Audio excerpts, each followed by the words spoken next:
So provisional ballots are a really important part of the voting process because it allows a voter to cast a vote when their right to vote might be challenged. So it can be challenged because they didn't provide the correct ID, could be challenged because their address doesn't match what's in the poll book, could be challenged because the poll books show they were issued a mail ballot and their state might require that they bring that ballot to vote in person and surrender that ballot, and they don't, or maybe they just didn't get the ballot to surrender. So there are a variety of reasons, but the important thing is it's a fail-safe.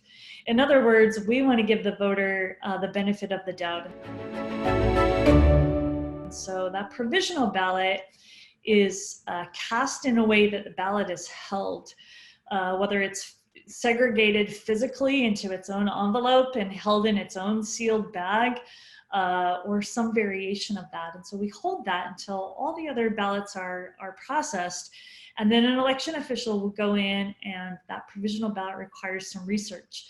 It might require reaching out to the voter and ahead of time and telling them, in order for this to be counted, you need to mail in some credentials, some ID.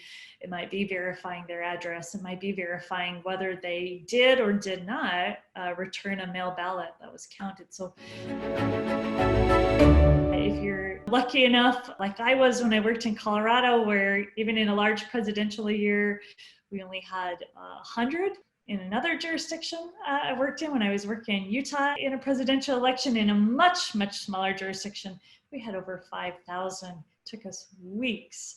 And the size of that is definitely going to be based on the voting population, the turnout, but also there are different laws and practices that affect that. So same-day registration obviously drops tremendously the amount of provisional ballots that get issued.